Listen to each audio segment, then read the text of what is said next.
El título del sermón en esta mañana es: Cuenta a tus hijos lo que ejecuté en Egipto.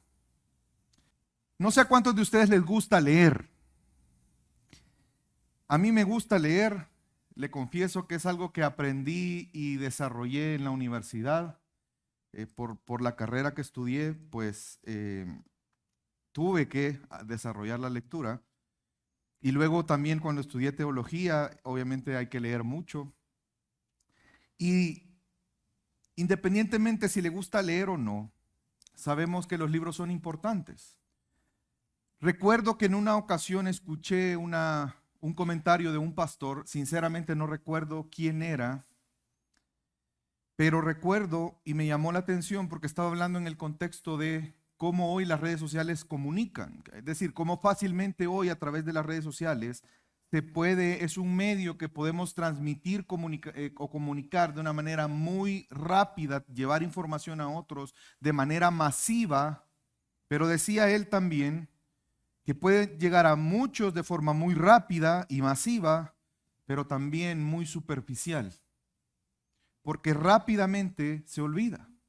Y él decía, si tú quieres dejar o que Dios te use para aportar a las nuevas generaciones, dejar un legado de fe, no hagas podcast, no hagas videos, mejor escriban libros. Él estaba animando a pastores, teólogos a escribir libros.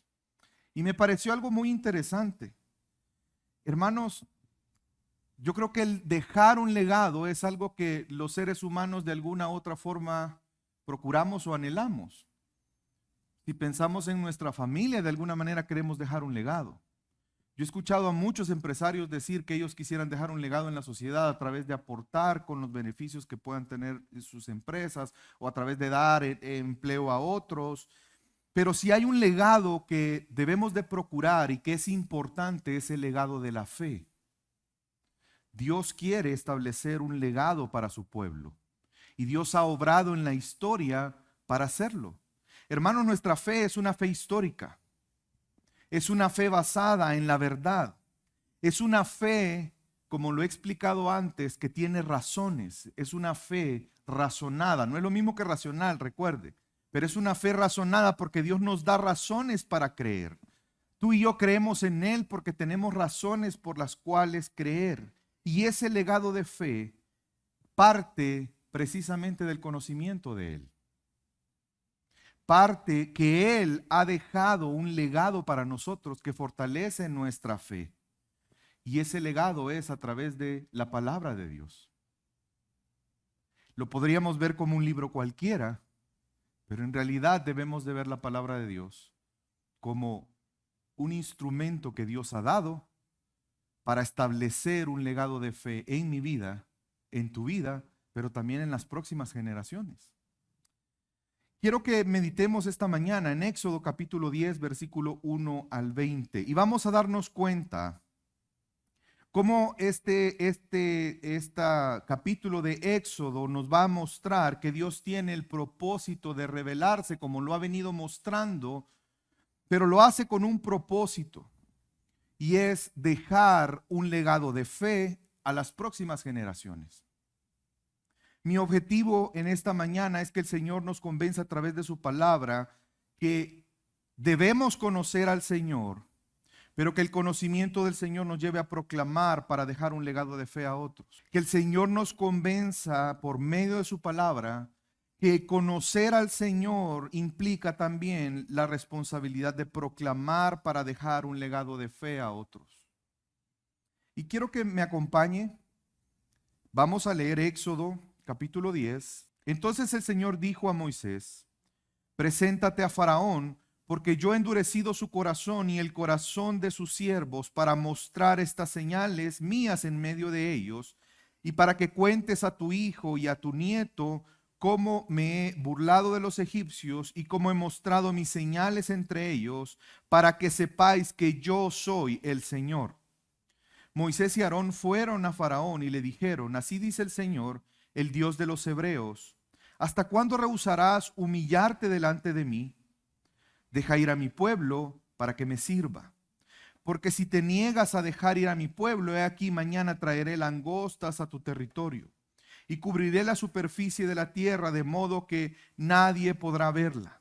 También comerán el resto de lo que ha escapado de la superficie de la tierra, también comerán el resto de lo que ha escapado, lo que os ha quedado del granizo, y comerán todo árbol que os crece en el campo, y llenará tus casas, las casas de tus siervos y las casas de todos los egipcios, algo que ni tus padres ni tus abuelos han visto desde el día que vinieron al mundo hasta hoy. Y Moisés se volvió y salió de la presencia de Faraón. Y los siervos de Faraón le dijeron: ¿hasta cuándo este hombre nos será causa de ruina? Deja ir a los hombres para que sirvan al Señor su Dios. ¿No te das cuenta de que Egipto está destruido? Entonces hicieron volver a Moisés y a Aarón ante Faraón, y él les dijo: id, servid al Señor vuestro Dios. ¿Quiénes son los que han de ir?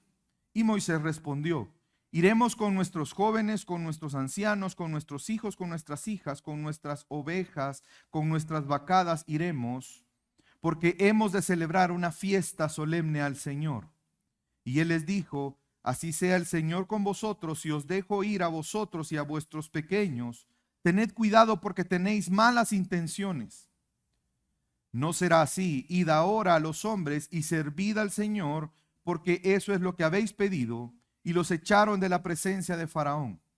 Entonces el Señor dijo a Moisés: extiende tu mano sobre la tierra de Egipto para traer langostas, a fin de que suba sobre la tierra de Egipto y devore toda planta de la tierra, todo lo que el granizo ha dejado. Y extendió Moisés su vara sobre la tierra de Egipto, y el Señor hizo soplar un viento del oriente sobre todo el país, todo aquel día y toda aquella noche, y al venir la mañana el viento de oriente trajo las langostas. Y subieron las langostas sobre la tierra de Egipto y se sentaron en todo el territorio de Egipto, y eran muy numerosas. Nunca había habido tanta langosta como entonces, ni las habrá después, porque cubrieron la faz de toda la tierra, y la tierra se oscureció. Y se comieron toda planta de la tierra y todo fruto de los árboles que el granizo había dejado. Así que nada verde quedó en el árbol de la tierra, y todo fruto de los árboles que el granizo había dejado. Así que nada verde quedó en el árbol o planta del campo por toda la tierra de Egipto. Entonces Faraón llamó apresuradamente a Moisés y a Aarón y dijo: he pecado contra el Señor vuestro Dios y contra vosotros. Ahora pues os ruego que perdonéis mi pecado solo esta vez, y que roguéis al Señor vuestro Dios para que quite de mí esta muerte. Y Moisés salió de la presencia de Faraón y oró al Señor. Y el Señor cambió el viento a un viento occidental muy fuerte, que se llevó las langostas y las arrojó al mar Rojo. Ni una langosta quedó en todo el territorio de Egipto, pero el Señor endureció el corazón de Faraón, y éste no dejó ir a los hijos de Israel. Hermanos, este texto nos muestra que al conocer al Señor debemos de proclamar para dejar un legado de fe a otros. Parte del propósito de Dios para que le conozcamos a Él es ese. Y quiero abordar mi primer punto en esta mañana. Quiero que veamos en el texto que Dios se ha dado a conocer para formar un legado de fe. Desde la plaga número 4, si usted recuerda, Dios empezó a hacer una distinción entre su pueblo y Egipto, en el sentido de que las plagas o las señales afectaban a los egipcios, pero no afectaban a su pueblo. Y esa distinción que Dios hace, también Dios empieza a hacerla en distinguir los propósitos. Él quería revelarse, Él quería que todos reconocieran, como en las palabras de Dios y hemos venido viendo: yo soy el Señor. Pero el reconocer que Él era el Señor tenía una intención para los egipcios y una intención para su pueblo. Dios estaba revelándose, pero tenía dos intenciones con el hecho de revelarse. La semana pasada entendimos el propósito de Dios para los egipcios y respondimos una pregunta que quizás alguna vez tú te la has hecho en tu mente. ¿Y Dios por qué no destruye de una vez pues a Faraón, a los egipcios, así con un rayo, que se abra la tierra, que les caiga fuego, que no sé? Porque pareciera que va paso a paso. ¿Se recuerdan que hablábamos de eso? Pero Dios da la razón. Y vamos a recordarla, Éxodo capítulo 9, versículo 14 y 15. Porque esta vez enviaré todas mis plagas sobre ti, sobre tus siervos y sobre tu pueblo, para que sepas que no hay otro como yo en la tierra. Porque si yo hubiera extendido mi mano y te hubiera herido a ti y a tu pueblo con pestilencia, ya habría sido cortado de la tierra. Dios le está diciendo, es que yo puedo acabar contigo, con tu pueblo en cualquier momento. Pero hay una intención de Dios. Pero en verdad por esta razón te he permitido permanecer para mostrarte mi poder y para proclamar mi nombre por toda la tierra. Dios tiene el propósito de las plagas hacia Egipto, que sepan que no hay nadie como Él. Porque recuerden que ellos tenían muchos dioses. Y ellos en su mente este es un Dios más. Ah, qué pobre los hebreos, solo tienen un Dios, nosotros tenemos 80.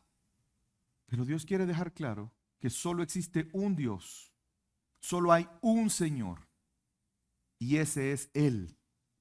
Y por eso en las plagas, Dios ha sostenido a Faraón para mostrar su poder y proclamar su nombre, no solo para los egipcios, sino sobre toda la tierra.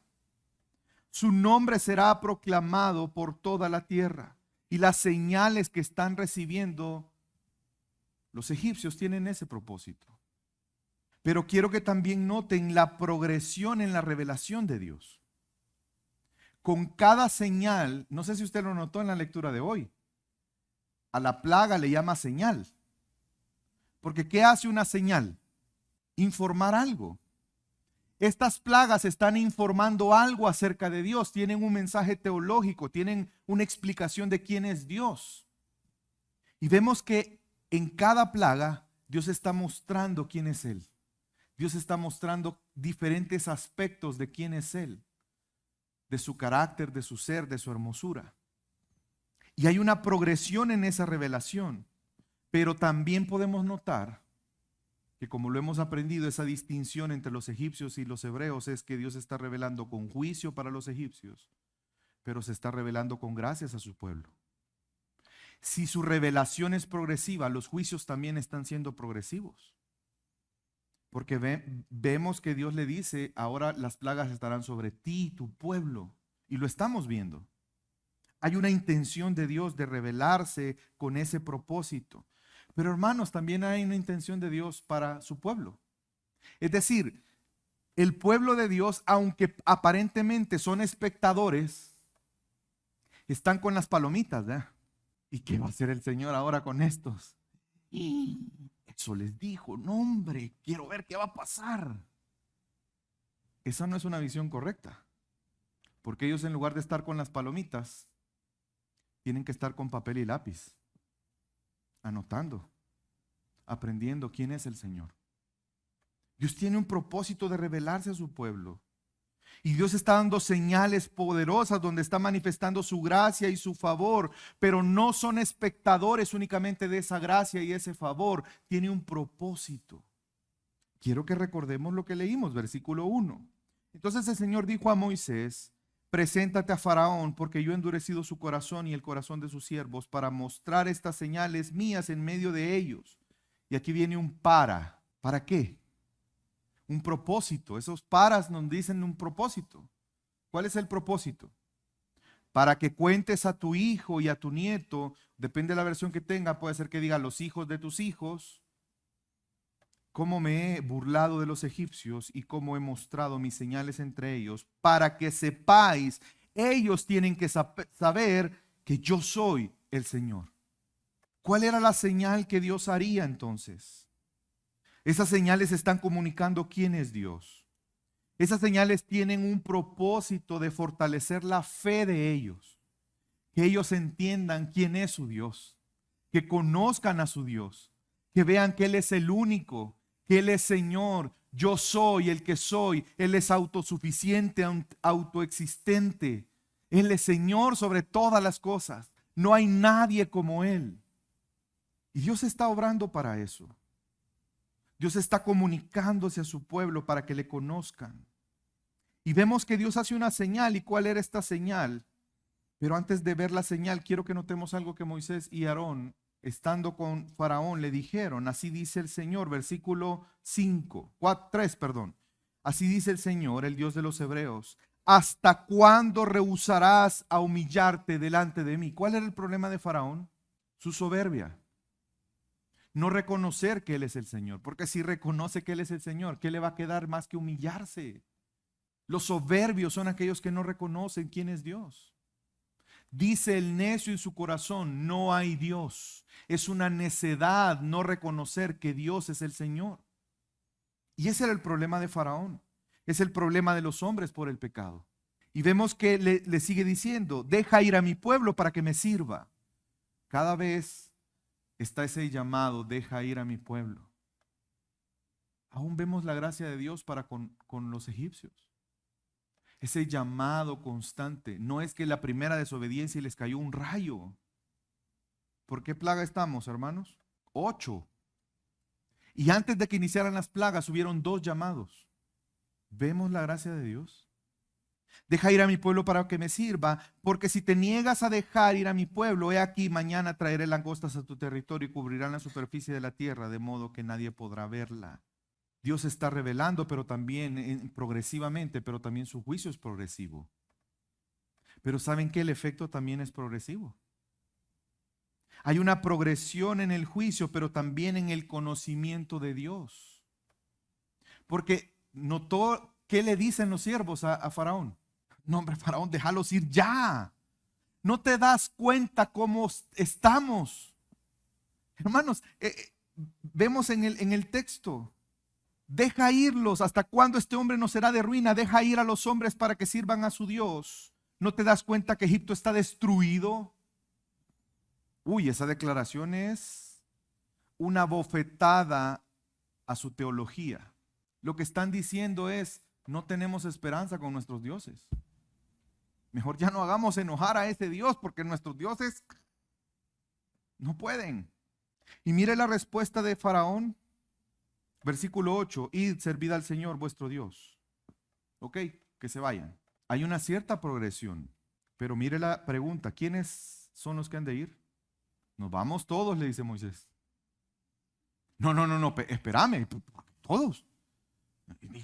No, vos me dijiste que tenían que ir a dar adoración en el desierto 3 días. Pues que vayan los hombres y déjenme aquí una prenda, a las mujeres. Pero saben que eso demuestra que aunque hay una progresión, pero sigue habiendo una falta de conocimiento de Dios. Porque para los hebreos el adorar a Dios era una actividad en familia. No era únicamente de los hombres. Obviamente los hombres tenían un papel, desempeñaban un papel fundamental en cuanto a la adoración a Dios. Pero era algo que se hacía en familia. Era una celebración en familia. Así como tú y yo cuando nos reunimos los domingos, que en familia venimos a celebrar adoración a Dios. Ellos lo hacían así. Es decir, Faraón le está diciendo, ok, voy a ceder, pero no del todo. Hagámoslo, pero a mi manera. ¿Ven cómo todavía no hay un reconocimiento de que Él es el Señor? Porque si Él es el Señor, las cosas se van a hacer como Él dice, de la forma que Él dice y cuando Él lo dice. Cuando reconocemos que Él es el Señor, no hay negociación con Dios. Porque sabemos que Él es el Señor. Vemos que aunque hay una progresión, no es suficiente.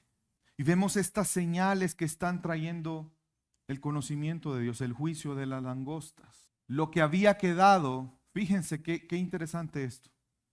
La plaga anterior era ¿de qué, hermanos? Del granizo.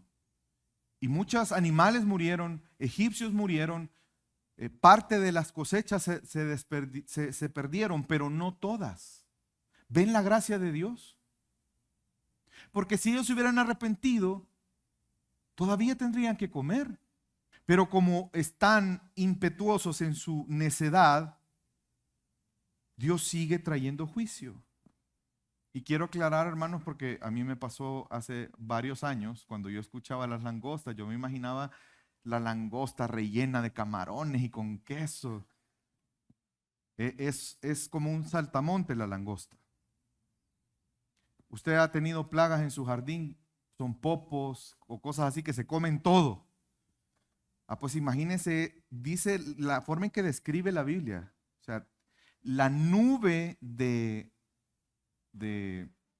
insectos, pero imagínense la nube de tal manera que se oscureció y la velocidad con la que se comieron las cosas. Hay una afectación. Y saben que hay un ataque igual, hay un mensaje teológico porque Dios seguía humillando a los dioses egipcios. Había un dios a los cuales ellos creían que dependían, que se llamaba Min, que era el dios de las cosechas. Había Isis, que ya le he mencionado antes, que era la diosa de la vida. Nepri, el dios del grano. Anubis, el guardián de los campos. Y Seneem, el protector contra las plagas. Pues todos esos, a saber dónde estaban. O quizás reconocieron que no existían. Porque todo apuntaba a que este Dios que ellos no conocían era Señor. Y vemos la progresión en el reconocimiento y también la progresión en el resultado. Porque en la plaga anterior escuchamos palabras de Faraón que no habíamos escuchado hasta ese momento. No sé si ustedes se recuerdan a qué me refiero. Faraón reconoció que era pecador. Reconoció que el Señor era justo, que los impíos eran ellos. ¿Se recuerda? Pero era un falso arrepentimiento. Porque era como decirle, ya, para. ¿Qué me dijiste que tengo que decir? Sí. Ok, yo soy malo, tú sos bueno, yo me equivoqué, perdón. ¿Vas a parar? Porque solo cesó la plaga. ¿Se recuerdan? La Biblia dice que él pecó una vez más. El falso arrepentimiento. Perdóname, no lo voy a volver a hacer. Y solo es para no sufrir las consecuencias que me afectan a mí. Pero yo no estoy reconociendo que ofendo a Dios. No estoy reconociendo mi pecado en realidad. Lo que quiero es que lo que me está afectando pare. Pero miren cómo progresa el reconocimiento de Faraón. Versículo 16 y 17 del capítulo 10. Entonces Faraón llamó apresuradamente a Moisés y a Aarón y dijo, he pecado ¿contra quién? Contra el Señor. ¿Pero qué sigue a continuación? Y contra vosotros. Ahora pues os ruego que me perdones mi pecado solo esta vez. Y ahí está el problema. Y que ruegues al Señor vuestro Dios para que quite de mí esta muerte. Reconoce que el pecado es contra Dios, pero también contra el pueblo de Dios. Porque hasta ese momento hacia atrás, él no entendía cuál era el problema. Bueno, ¿y cuál es el problema? Pues estos son excelentes trabajadores. Hoy últimamente son haraganes y están inventando eso de que tienen que ir a adorar a un Dios y lo que quieren es dejar de trabajar, ¿se recuerdan? Es decir, en la mente de él, ellos estaban bien, pero tenían sometidos al pueblo de Dios. Abusaban del pueblo de Dios. Hermanos, y esto es una verdad, aquí podemos ver una verdad. El problema principal del pecado es que es una ofensa al carácter de Dios. Si tú no ves el pecado de esa manera, necesitas conocer más a Dios. Si tú reaccionas ante el pecado porque ese pecado te trajo una consecuencia negativa que te afecta y entonces tú te arrepientes, pero si esa consecuencia negativa no llega, pues todo está bien, eso es un falso arrepentimiento. Porque lo que más nos debe de afectar es que cada vez que pecamos es una ofensa a la santidad de Dios, es una transgresión en contra de Él. Pero también tenemos que reconocer que no es verdad, hermanos, no es verdad que nuestro pecado no afecta a nadie más. Yo he escuchado a personas justificar, decir, bueno, al final este pecado solo me afecta a mí. Así que no se metan, es mi problema, es mi vida. ¿Y usted qué le pasa de andarse metiendo en mi vida? No es cierto. El pecado siempre afectará a otros. Por eso la Biblia nos manda que si alguien peca contra nosotros, vayamos y reprendamos.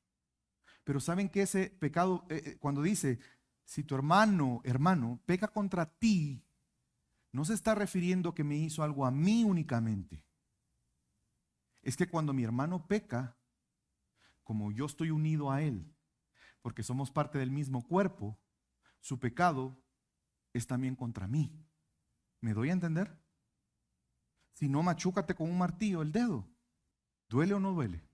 ¿Por qué? Porque está pegado a tu cuerpo. Pero si te arranco el dedo, puedo pasar machucando hasta que quede como una hoja, porque ya no está unido al cuerpo. ¿Me doy a entender? Seguimos viendo entonces un falso arrepentimiento. Simplemente tratar de huir a las consecuencias cuando le afectan a él, a Faraón. Y aquí resuena lo que Moisés le dijo de parte de Dios. ¿Hasta cuándo rehusarás a humillarte delante de mí? Porque ¿saben qué es lo que nos impide humillarnos delante de Dios para un verdadero arrepentimiento? El orgullo. El pensar que todos tienen la culpa menos yo. Y lo triste es que cuando Dios quiere cuidarnos, muchas veces nos molesta. Y vemos entonces verdades acerca del pecado. La necedad del corazón que dice no hay Dios, que le reconoce pero no actúa en congruencia. Hay muchos ateos prácticos. Mucha gente dice, reconozco que existe un Dios, pero su vida, sus acciones, sus decisiones, sus pensamientos no son congruentes con reconocer que existe un Dios. Son ateos prácticos. Es la propia arrogancia del hombre, es esa necedad que nos hace pensar, no, si yo no soy tan malo. ¿Nunca te han contestado eso cuando tú proclamas el evangelio a una persona? No, yo no soy tan malo. Híjole, allá afuera hay personas que son malísimas. ¿Sabe qué? A la cárcel debería de proclamar, porque a mí no me hable del evangelio. Yo soy hombre de mi casa, no tengo vicios, del trabajo a la casa, de la casa al trabajo, los fines de semana con mis hijos. Eso no es cierto. Romanos capítulo 3 dice la condición del hombre. No hay bueno, ni aún uno, por cuanto todos pecaron. Si tú estás aquí y tú no conoces a Dios de tal manera que tu pecado es algo natural en ti, hay una buena noticia para ti. Dios quiere salvarte. De igual manera, no importa si tú te sientes una buena persona o si tú te sientes demasiado malo para Dios, Dios en su gracia te llama. Dios hizo llamados a Faraón una y otra vez al arrepentimiento. Pero yo ruego en esta mañana que si tú tienes la convicción que necesitas de Dios, que necesitas un Salvador, que sea un arrepentimiento verdadero. Yo ruego a Dios en esta mañana que su Santo Espíritu traiga arrepentimiento a tu vida de tal manera que puedas recibir el don de la fe para creer. No solamente para reconocer el pecado que hay en la humanidad, en ti mismo, sino que el pecado es una ofensa a Dios y por lo tanto necesitas arrepentirte, pero también necesitas un Salvador. Y ese Salvador es Cristo Jesús. ¿Cuáles maravillas Dios ha hecho en todo esto? Dios está revelando a través de estas señales que se vuelven maravillas. La pregunta es, ¿se cumplió el propósito de Dios? Porque las señales eran para desarrollar un legado de fe. Hay una orden para su pueblo. Tú tienes que contar esto de generación en generación. La pregunta es, ¿se cumplió? Sí. ¿Saben por qué? Porque los propósitos de Dios no dependen de nosotros, dependen de Él. Y por eso podemos confiar. Y quiero darles pruebas en la Biblia.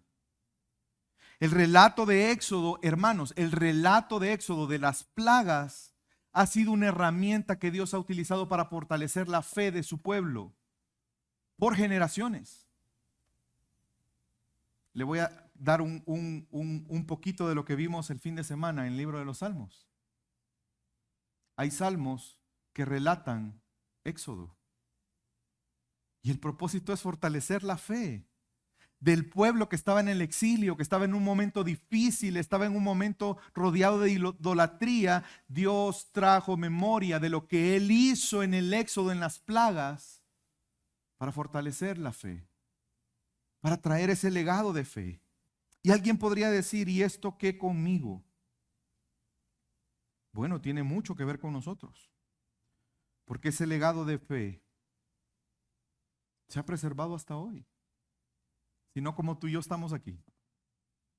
Dios sigue revelándose a través de su palabra. Dios sigue mostrando sus maravillas.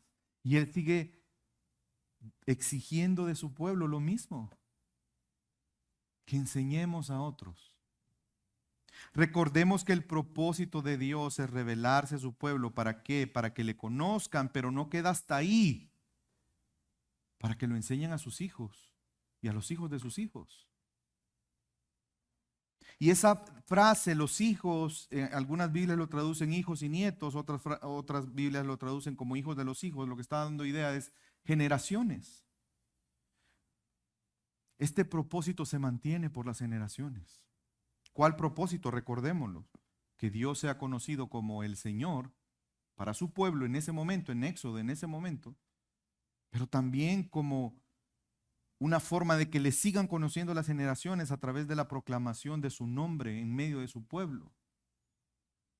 Y eso tiene un mensaje para nosotros, pero ya vamos a llegar ahí. Solo quiero demostrarte cómo sigue ese propósito hasta nuestros días.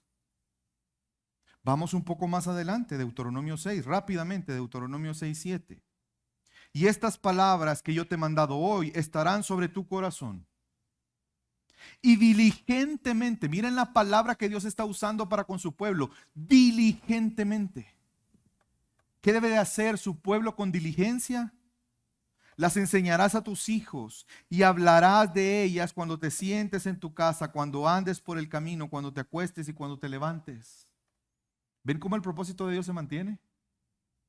La familia, y es que es importante entender, porque podríamos pensar, bueno, en Éxodo hablaba del pueblo, pero aquí está hablando de familia. ¿Serán dos cosas diferentes? No. Porque el pueblo, la estructura era por familias. ¿Se recuerda de los patriarcas? Fíjese el término, patriarcas. ¿Quiénes eran los patriarcas? Abraham, Isaac y Jacob. El pueblo estaba dividido, ¿de qué forma? Por tribus. ¿Y de dónde salían las tribus? Eran familias. Y usted lo ve en las descendencias, en las genealogías, va por familias. El pueblo estaba compuesto por familias. Entonces, el enseñar en la familia era enseñar al pueblo de Dios. Se mantiene este mismo propósito. Dios está velando por la preservación de su pueblo, por la preservación de su fe, por un legado de fe de generación en generación. Conocer al Señor y proclamarle, hermanos, implica dejar un legado de fe a otros. Y quiero que ahora sí vayamos al Salmo 105. Mire lo que dice este Salmo. Versículo 1 al 5 vamos a leer nada más. Dad gracias al Señor, invocad su nombre, dad a conocer sus obras entre los pueblos, cantadle, cantadle alabanzas, hablad de todas sus maravillas, gloriaos en su santo nombre, alégrense el corazón de los que buscan al Señor, buscad al Señor y su fortaleza, buscad su rostro continuamente, recordad las maravillas que él ha hecho, sus prodigios y los juicios de su boca. Vemos cómo recordar las maravillas que el Señor hizo era un propósito para fortalecer su fe. Todos estos imperativos tienen que ver con nuestra fe, con lo que creemos de Dios. ¿Y saben qué hizo el salmista? Y lo animo a que pueda leerlo en su casa después. Todo el salmo, es un salmo un poco largo. ¿Saben qué hace el salmista para motivar esto? Les recuerda Éxodo y les recuerda las plagas. ¿Ven cómo Dios mantiene sus propósitos? Cristo tiene que ver con todo esto. Sí, y es ahí donde entramos al hoy. Bueno, antes de ir al hoy, vamos a ir a un aspecto más importante. Pero que eso nos relaciona con nosotros hoy. En Cristo ese propósito se mantiene. La promesa que Dios le hizo a Abraham, esa promesa que viene desde Génesis 3:15, cuando Él le dice al hombre y a la mujer que habían pecado, de la simiente de la mujer vendrá uno. Fíjense la palabra, la simiente, descendencia, familia. Y vemos entonces cómo se mantiene eso. Y no solamente se mantiene ese propósito, sino que esa promesa que le dijo a Abraham, en ti serán benditas todas las familias de la tierra, se cumple ahora en Cristo Jesús. Cristo es la revelación más grande y maravillosa de Dios. Si tú quieres conocer a Dios, lo puedes hacer a través de ver las plagas y ver su carácter, pero si hay una revelación más grande que esa, es su Hijo encarnado. Porque Él es el resplandor de la gloria de Dios. Porque en Él habita la plenitud de la deidad. Porque por Él tú y yo podemos conocer a Dios. Por medio del Evangelio pasamos de estar en Egipto a ser ahora parte del pueblo de Dios. Quiero que noten que el propósito de las plagas de Egipto para el pueblo de Dios se cumple en Cristo Jesús por el Evangelio. Y quiero demostrártelo a través de la palabra de Dios. Segunda de Corintios, capítulo 4, versículos 3 al 6. Y si todavía nuestro Evangelio está velado, para los que se pierden está velado, en los cuales el Dios de este mundo ha cegado el entendimiento de los incrédulos para que no vean el resplandor del Evangelio de la gloria de Cristo, que es la imagen de Dios. Porque no nos predicamos a nosotros mismos, sino a Cristo Jesús. ¿Cómo? Como Señor, y a nosotros como siervos vuestros por amor de Jesús. Pues Dios, que dijo que de las tinieblas resplandeciera la luz, es el que ha resplandecido en nuestros corazones para la iluminación ¿de qué? Del conocimiento de Dios, de la gloria de Dios. ¿En dónde? En el rostro de Jesús. Dios se ha revelado a su pueblo para que le conozcan. A nosotros no se reveló con plagas. A nosotros nos dio una revelación más grande. Gloria a Dios por eso. El Hijo de Dios se encarnó para que tú y yo podamos conocerle a Él. Y vemos cómo Satanás y el mundo trabaja para que las personas no vean el resplandor del Evangelio de la gloria de Cristo. Es como Faraón, que estaba queriendo detener que el pueblo saliera, porque el salir a adorar a Dios, ¿saben qué implicaba? Una relación personal con Dios, seguir creciendo en el conocimiento de Dios. Y Faraón se oponía a eso. Satanás, el mundo, sigue oponiéndose para que los que no conocen a Dios no le conozcan. Pero a través de la predicación del Evangelio podemos conocer a Dios. Nos hace conocer a Dios en la faz de Cristo Jesús expuesta por el Evangelio. Por la fe en Cristo somos ahora pueblo de Dios. Y la fe viene por el oír y el oír la palabra de Dios. ¿Ven cómo Dios se sigue revelando? Ahora la pregunta es, ¿el propósito de la revelación que vimos en el Antiguo Testamento sigue estando vigente hoy? ¿Cuál es la respuesta? Dios no cambia. Por supuesto, claro que sí.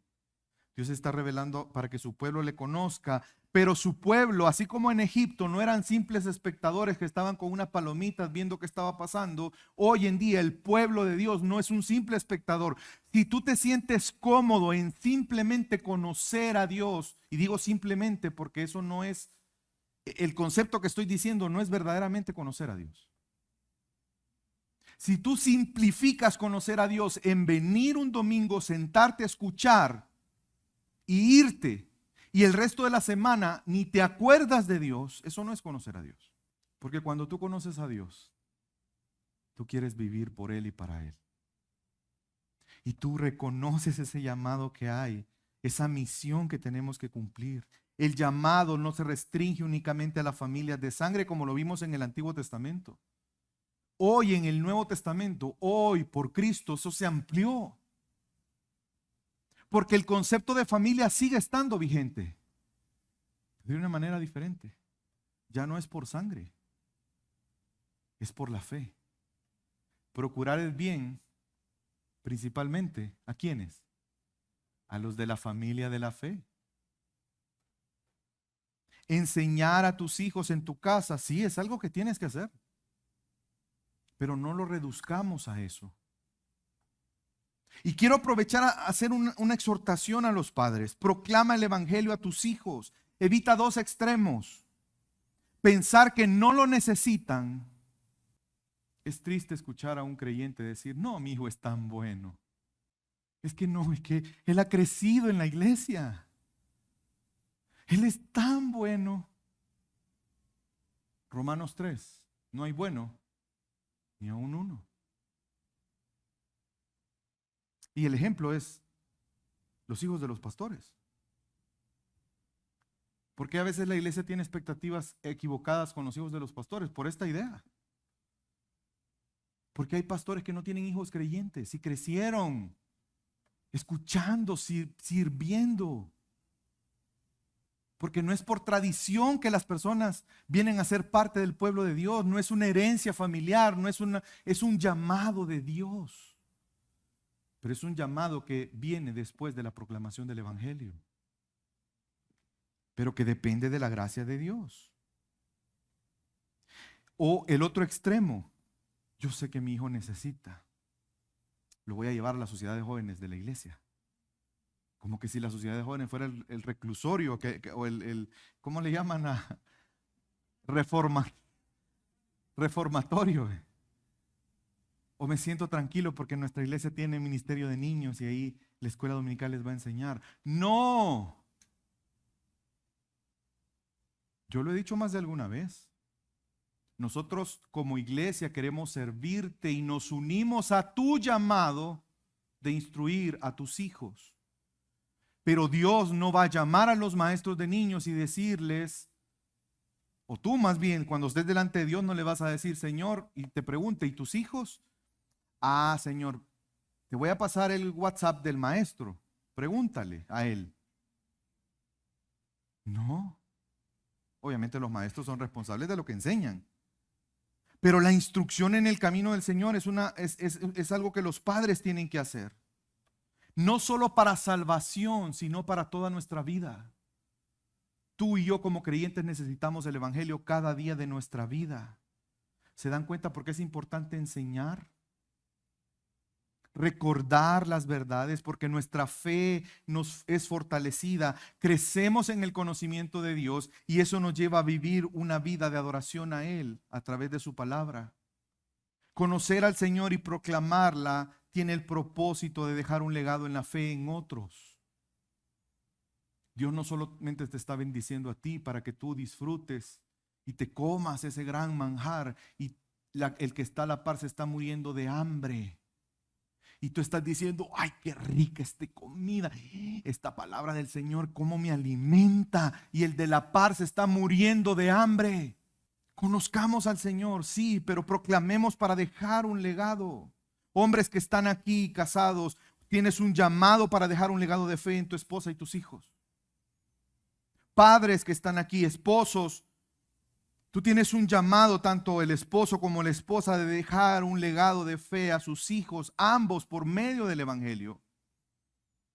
Mamás o padres solteros que están aquí, tú tienes un llamado a dejar un legado de fe en tus hijos, proclamándoles el evangelio. Si tú disfrutas de la gracia de conocer a Dios, comparte el evangelio. Todos somos llamados a conocerle, pero también a ser un instrumento de Dios para que otros le conozcan. Y no solamente los padres, porque alguien puede decir, ah, qué chévere, yo estoy soltero, ya me salvé. No, tú también tienes un llamado de proclamar el evangelio a otros. Seamos conscientes que Dios espera una respuesta. No sé si lo has notado. Cada vez que Dios se muestra, se manifiesta y se da a conocer, Él espera una respuesta. Y en este caso enseñarás a los hijos de tus hijos. En nuestro caso, ¿saben cuál es? En las palabras de la carta de Colosenses, proclamar, aconsejar y enseñar a Cristo, a todo hombre, a fin de presentarlo perfecto en Él, maduro en Él. La pregunta es, hermanos, qué bien que disfrutemos de conocer a Dios, pero ¿estamos cumpliendo nuestro propósito? Y quiero terminar diciéndote algo rápidamente. Yo creo que esto no se restringe a la familia, como lo he mencionado, ni es un llamado individual, es un llamado para la iglesia. Y mi tercer y último punto en esta mañana es: la iglesia como pueblo de Dios es un instrumento para dejar un legado de fe a otros. ¿Se recuerdan que dijo Jesús en Mateo 28 a los discípulos? Id y haced discípulos a todas las naciones. Bueno, antes de eso, ¿qué dijo? Toda potestad, toda autoridad me es dada en los cielos y en la tierra. Por tanto, el Señor hablando, id y haced discípulos a todas las naciones, bautizándolos en el nombre del Padre, del Hijo y del Espíritu Santo, y enseñándoles a hacer todas las cosas que yo os he mandado. Y he aquí, yo estoy con vosotros todos los días hasta el fin del mundo. Tenemos un llamado a proclamar, aconsejar y enseñar, no solamente individual, sino como congregación. Saben que yo creo que este llamado de Mateo 28 no es algo que Dios está llamando únicamente a individuos, sino a la iglesia. Como iglesia debemos procurar hacer esto, hacer discípulos. Pero no podemos hacer discípulos si no proclamamos el evangelio. Por eso es que es tanta insistencia como congregación en que te discipules. Hombres que están aquí, yo espero que el próximo martes, el próximo sábado 23, tú no faltes. Necesitamos escuchar la palabra, edificarnos en ella, pero también enseñar a otros. La consejería, el estudio bíblico, como iglesia te estamos sirviendo entre nosotros. No todas las consejerías las doy yo. No todos los discipulados los doy yo. La iglesia estamos llamados a cumplir esa misión. Al tener comunión entre nosotros y hablamos de las grandezas de Dios, estamos cumpliendo el propósito por el cual hemos sido parte del pueblo de Dios. Hermanos, le pido que escuche atentamente esto, ya estoy cerrando. No somos receptores de la gracia de Dios únicamente. También somos transmisores de esa gracia, somos instrumentos en las manos de Dios para dejar un legado de fe por medio de la predicación de la palabra de Dios, y eso incluye plantación de iglesias. Nosotros como iglesia estamos orando. Ustedes saben, se los he dicho, la visión que tenemos como iglesia es pedir al Señor que cuando Él quiera nos use para plantar otras iglesias. De esta iglesia ya se plantó una iglesia. De hecho, por eso yo vine.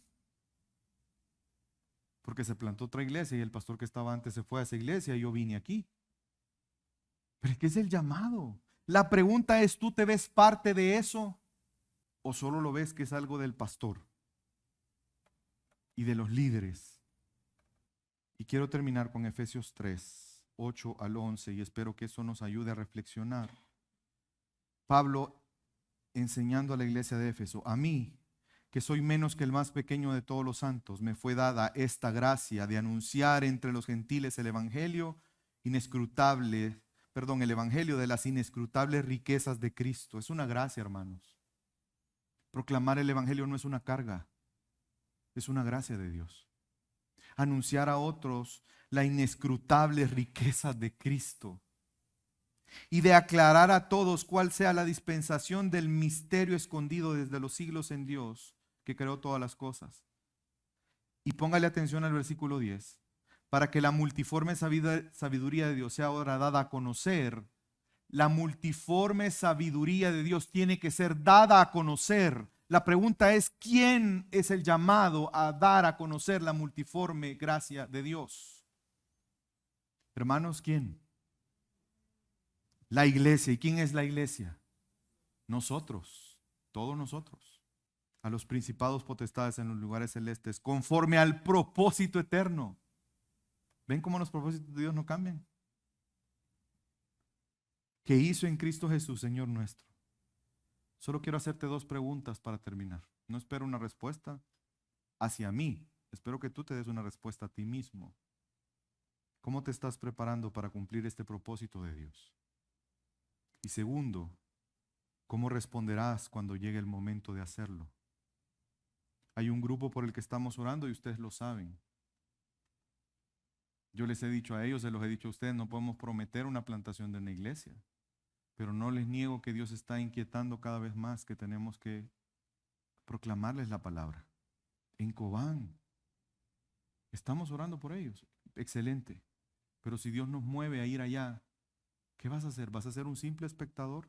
¿O vas a disfrutar de la bendición de que conociendo a Dios, Él te ha llamado a proclamar a otros, a aconsejar a otros, a enseñar a otros quién es Él? Por tanto, hermanos, si conocemos al Señor, proclamémosle para dejar un legado de fe a otros. Vamos a orar.